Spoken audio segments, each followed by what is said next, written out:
সেদিন রাতের কথা মনে পড়লে আজও আমার বুকের ভেতরটা মোচড় দিয়ে ওঠে।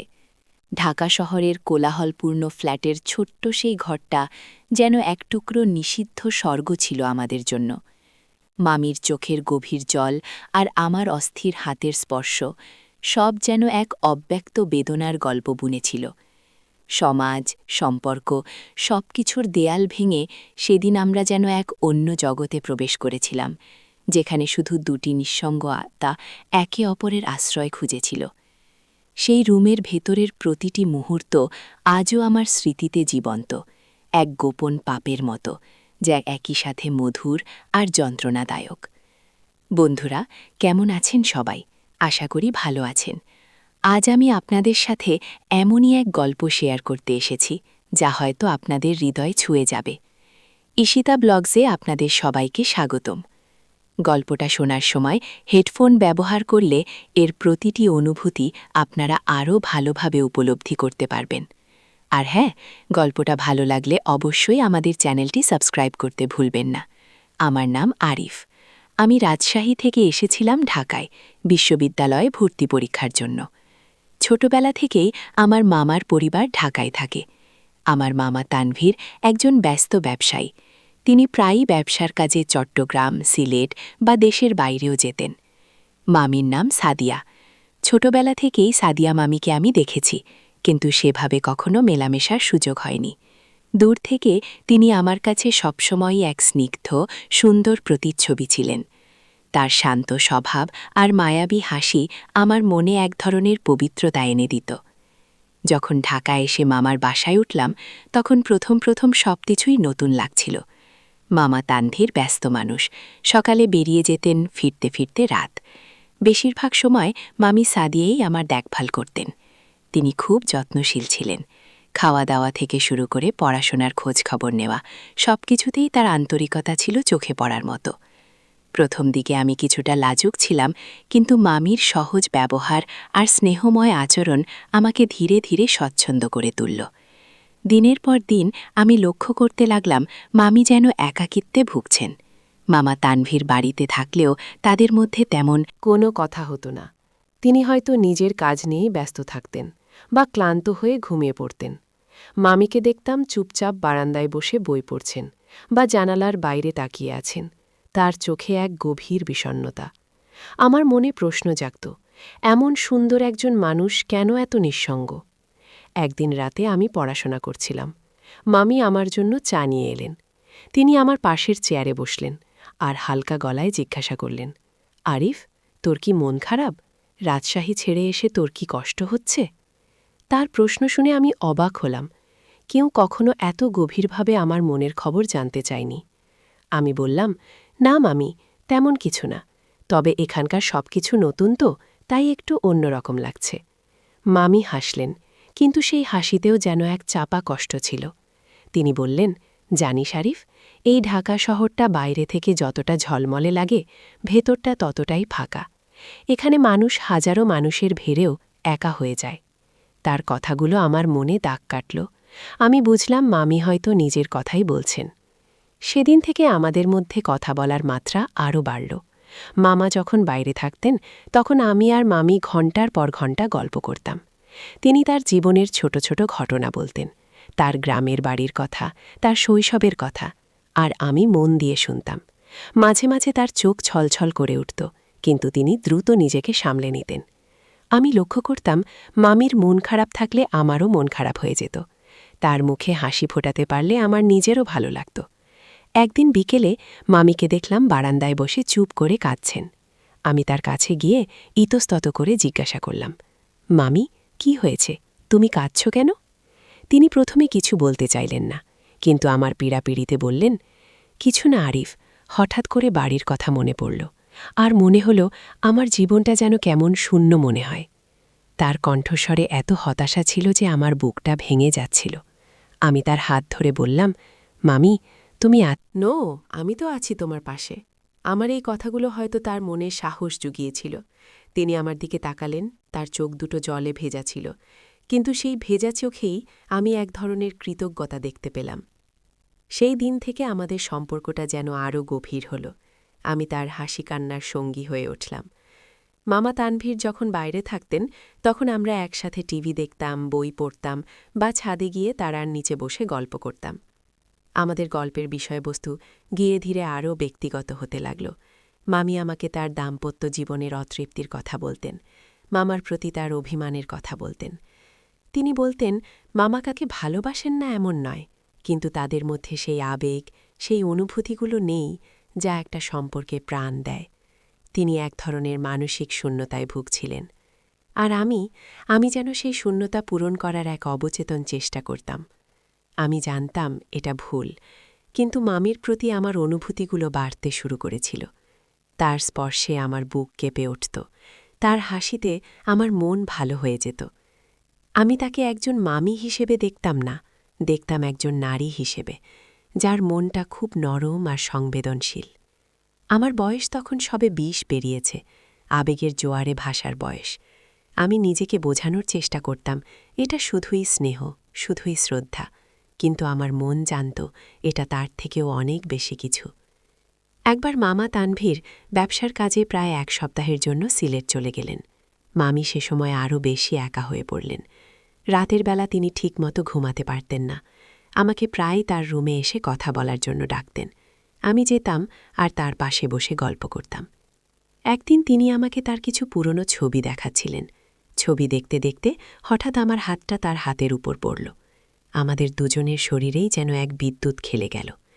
মামি দ্রুত হাত সরিয়ে নিলেন, কিন্তু তার চোখ দেখে আমি বুঝতে পারছিলাম তিনিও আমার মতো একই অনুভূতিতে ভুগছেন। সেই মুহূর্তে আমাদের মধ্যে এক অকথিত উত্তেজনা সৃষ্টি হল, যা আমাদের দুজনেরই হৃৎস্পন্দন বাড়িয়ে দিয়েছিল। আমার পরীক্ষার মাত্র কয়েকদিন বাকি ছিল। আমি পড়াশোনা নিয়ে ব্যস্ত থাকতাম। একদিন রাতে খুব বৃষ্টি হচ্ছিল, বিদ্যুৎ চলে গেল। মামি ভয়ে আমার রুমে এলেন। তিনি বজ্রপাতের শব্দে খুব ভয় পান। আমি তাকে আমার পাশে বসতে বললাম। আমরা মোমবাতির আলোয় বসেছিলাম। চারদিকে অন্ধকার, শুধু মোমের মৃদু আলো আমাদের ঘিরে রেখেছিল। সেই মুহূর্তে মামি আমার দিকে তাকালেন। তার চোখে এক ধরনের আকুতি ছিল। তিনি বললেন, আরিফ, আমি খুব একা অনুভব করছি। তার কণ্ঠস্বর কাঁপছিল। আমি তার হাত ধরে বললাম, মামি, আমি আছি তো। তিনি আমার দিকে আরও ঝুঁকে এলেন। তার নিঃশ্বাসের উষ্ণতা আমার মুখে লাগছিল। সেই রাতের প্রতিটি মুহূর্ত যেন এক নতুন দিগন্ত উন্মোচন করছিল। মামির চোখ দুটোতে আমি এক গভীর নীরব জিজ্ঞাসা দেখতে পেলাম। আমার মনে হচ্ছিল তিনি যেন আমাকে কিছু বলতে চাইছেন, কিন্তু পারছেন না। আর আমিও তার কাছাকাছি যেতে চাইছিলাম, কিন্তু দ্বিধায় ভুগছিলাম। সেই মুহূর্তে বিদ্যুতের ঝলটানি আর বজ্রপাতের বিকট শব্দে মামি ভয়ে আমার বুকে ঝাঁপিয়ে পড়লেন। তার শরীর আমার শরীরের সাথে মিশে গেল। তার চুলের মিষ্টি গন্ধ আমার নাকে আসছিল। আমার হাত অজান্তেই তার পিঠে চলে গেল। আমি তাকে শক্ত করে ধরে রাখলাম, যেন তাকে পৃথিবীর সব ভয় থেকে রক্ষা করতে চাইছি। আমরা কিছুক্ষণ সেভাবেই রইলাম। বাইরের বৃষ্টির শব্দ আর বজ্রপাতের গর্জন আমাদের ভেতরের অস্থিরতাকে আরও বাড়িয়ে তুলছিল। মামি ধীরে ধীরে আমার থেকে সরে এলেন, কিন্তু আমাদের চোখ একে অপরের সাথে আটকে ছিল। সেই দৃষ্টিতে ছিল অসংখ্য অব্যক্ত কথা, অগণিত অনুভূতি। মামি খুব নিচু গলায় বললেন, আরিফ, আমার খুব ভয় করছে। আমি তার কপালে হাত রেখে বললাম, ভয় পেও না মামি, আমি আছি। আমার হাত তার গালে নেমে এলো। তার নরম ত্বক আমার স্পর্শে কেঁপে উঠল। সেই মুহূর্তে আমি নিজেকে আর আটকে রাখতে পারলাম না। আমার ঠোঁট তার কপালে রাখলাম, তারপর ধীরে ধীরে তার গালে, আর তারপর তার ঠোঁটে। সেটা ছিল এক দীর্ঘ আবেগপূর্ণ চুম্বন। আমাদের দুজনেরই চোখ বন্ধ ছিল। চুম্বনে ছিল বছরের পর বছর ধরে জমানো একাকিত্বের বেদনা, না পাওয়ার কষ্ট, আর এক নিষিদ্ধ ভালোবাসার উন্মাদনা। মামির চোখের জল আমার গালে পড়ছিল, আর আমি সেই জল মুছে দেওয়ার চেষ্টা করছিলাম আমার ঠোঁট দিয়ে। সেই মুহূর্তটা ছিল আমাদের দুজনের জন্য এক চরম সত্যের উন্মোচন। আমরা দুজনেই জানতাম এটা ভুল, কিন্তু সেই মুহূর্তে ভুল ঠিকের বিচার করার শক্তি আমাদের ছিল না। আমাদের দুটি আত্মা যেন এক হয়ে গিয়েছিল সেই মোমবাতির আলোয়, সেই বৃষ্টির রাতে। আমাদের সেই গোপন চুম্বন অনেকক্ষণ ধরে চলল। একে অপরের স্পর্শে আমরা যেন ভুলে গিয়েছিলাম পৃথিবীর সব নিয়মকানুন। মামির শাড়ির আঁচল আমার হাতে ধরা ছিল, আর আমি তার নরম চুলগুলোতে হাত বোলাচ্ছিলাম। মনে হচ্ছিল সময় যেন থেমে গেছে। সেই রুমের মধ্যে আমরা দুটি মানুষ যেন পৃথিবীর সব বন্ধন থেকে মুক্ত হয়ে এক অন্যরকম স্বাধীনতা উপভোগ করছিলাম। যখন আমরা একে অপরের থেকে সরে এলাম, তখন আমাদের দুজনেরই চোখ ছলছল করছিল। মামি ফেঁসফেঁস করে বললেন, আরিফ, এটা কি করলাম আমরা? তার কণ্ঠে ছিল ভয়, দ্বিধা, কিন্তু তার চেয়েও বেশি ছিল এক ধরনের তৃপ্তি। আমি তাকে জড়িয়ে ধরে বললাম, আমি জানি না মামি, শুধু জানি আমি তোমাকে এভাবে দেখতে পারি না। আমি তোমাকে ভালোবাসি। আমার কথা শুনে মামি কেঁপে উঠলেন। তিনি আমার দিকে তাকালেন। তার চোখে ছিল অবিশ্বাস আর এক গভীর বেদনা। তিনি বললেন, আরিফ, তুই কি বলছিস? আমি তোর মামি। এই সম্পর্কটা ভুল, মহাপাপ। তিনি আমাকে ঠেলি সরিয়ে দিতে চাইলেন, কিন্তু তার শরীর যেন আমার সাথে লেপ্টে থাকতে চাইছিল। সেই মুহূর্তে বাইরের বিদ্যুৎ ফিরে এলো, আর ঘরের আলো জ্বলে উঠল। হঠাৎ করে আলো ফিরে আসায় আমরা দুজনেই যেন বাস্তবে ফিরে এলাম। দুজন দুজনকে ছেড়ে কিছুটা দূরে সরে বসলাম। ঘরের আলোয় আমাদের দুজনের মুখই লাল হয়েছিল, চোখে ছিল অপরাধবোধ আর এক অস্থিরতা।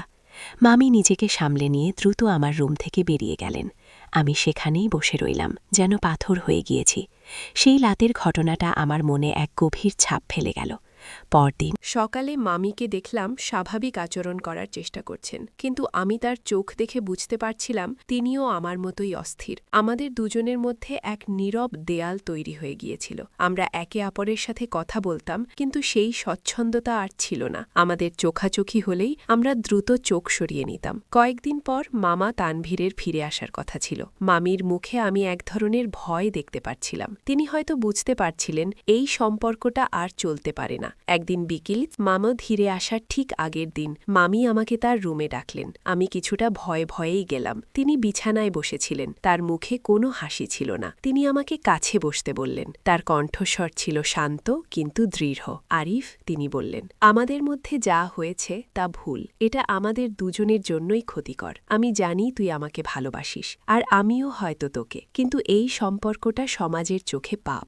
আমাদের পরিবারের জন্য এটা লজ্জার। আমি তোর মামি, আর তুই আমার ভাগ্নে। এই সম্পর্কটা কোনোদিন আলোর মুখ দেখবে না। তার কথাগুলো আমার বুকে ছুরির মতো বিঁধছিল। আমি কিছু বলার আগেই তিনি আবার বললেন, আমি জানি তুই আমাকে ভালোবাসিস, কিন্তু এই ভালোবাসার কোনো ভবিষ্যৎ নেই। আমি তোকে অনুরোধ করছি, তুই তোর পড়াশোনায় মন দে, আর আমাকে ভুলে যা। আমার চোখ দিয়ে অজান্তেই জল গড়িয়ে পড়ছিল। আমি মামির হাত ধরে বললাম, কিন্তু মামি, আমি তোমাকে ভালোবাসি। আমি তোমাকে ছাড়া বাঁচতে পারবো না। মামি আমার হাত সরিয়ে নিলেন। তার চোখেও জল ছিল, কিন্তু তিনি নিজেকে সামলে রেখেছিলেন। তিনি বললেন, আরিফ, এটা তোর সাময়িক আবেগ। তুই তরুণ, সময় সবকিছু ভুলিয়ে দেবে। কিন্তু আমি হয়তো সারা জীবন এই পাপের বোঝা বয়ে বেড়াবো। তিনি আমাকে অনুরোধ করলেন, মামা ফিরে আসার পর আমি যেন দ্রুত হোস্টেলে চলে যাই। আমার ভর্তি পরীক্ষার ফল তখনও আসেনি, কিন্তু তিনি চাননি আমি আর এই বাসায় থাকি। তার কথা শুনে আমার পৃথিবী যেন ভেঙে পড়ছিল। আমি জানতাম তিনি ঠিকই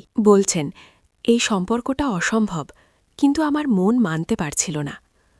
মামা তানভীর ফিরে আসার দুদিন পর আমি হোস্টেলে চলে গেলাম। মামা হয়তো কিছু লক্ষ্য করেননি, বা তিনি আমার পড়াশোনার ব্যস্ততাকেই এর কারণ হিসেবে ধরে নিয়েছিলেন। কিন্তু মামি আর আমার বিদায়টা ছিল নীরব। আমার হোস্টেলে যাওয়ার দিন তিনি আমার জন্য অনেক খাবার গুছিয়ে দিয়েছিলেন। যখন আমি ব্যাগ নিয়ে বেরিয়ে যাচ্ছিলাম, তখন মামি দরজার পাশে দাঁড়িয়েছিলেন। আমাদের দুজনের চোখে ছিল এক গভীর নীরব বেদনা। তিনি একবার আমার দিকে তাকালেন। তার চোখ দুটো যেন আমাকে শেষবারের মতো কিছু বলতে চাইছিল। আমি শুধু তার দিকে তাকিয়েছিলাম। আমার চোখে ছিল এক অব্যক্ত কষ্ট আর ভালোবাসা। আজও সেই দিনের কথা মনে পড়লে আমার বুকটা শূন্য হয়ে যায়। সেই ঢাকা শহরের ছোট্ট ফ্ল্যাটের সেই রুমটা, সেই মোমবাতির আলো, সেই বৃষ্টি, সেই চুম্বন, সব কিছুই আমার স্মৃতিতে অমলিন হয়ে আছে। আমি জানি মামিকে ভুলে যাওয়া সম্ভব নয়। তিনি আমার জীবনে এক নিষিদ্ধ প্রেমের অধ্যায় হয়ে থাকবেন। সেই গোপন রুমের মধ্যে যা হয়েছিল তা হয়তো সমাজের চোখে পাপ, কিন্তু আমার কাছে তা ছিল দুটি নিঃসঙ্গ আত্মার এক অদ্ভুত মিলন, এক গভীর আবেগের প্রকাশ। আজও যখন আমি পথ চলি বা রাতে একা থাকি, তখন সেই মামির মুখটা আমার চোখের সামনে ভাসে। এক অজানা কষ্ট আমাকে গ্রাস করে।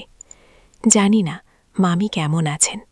হয়তো তিনিও আমার মতোই সেই দিনগুলোর স্মৃতি নিয়ে বেঁচে আছেন, এক নীরব যন্ত্রণার সাথে। আমাদের গল্পটা হয়তো অসমাপ্ত, কিন্তু এর প্রতিটি অনুভূতি আজও আমার হৃদয়ে জীবন্ত। বন্ধুরা, গল্পটা শুনে আপনাদের কেমন লাগলো অবশ্যই কমেন্ট করে জানাবেন। এই ধরনের আবেগপূর্ণ গল্পগুলো হয়তো আমাদের জীবনের কিছু কঠিন সত্যকে তুলে ধরে। আপনাদের মতামত আমাদের জন্য খুবই গুরুত্বপূর্ণ। গল্পটি ভালো লাগলে লাইক করুন, বন্ধুদের সাথে শেয়ার করুন, আর ঈশিতা ব্লগস চ্যানেলটি সাবস্ক্রাইব করে আমাদের পাশেই থাকুন। দেখা হবে পরের গল্পে। ততক্ষণ ভালো থাকবেন, সুস্থ থাকবেন।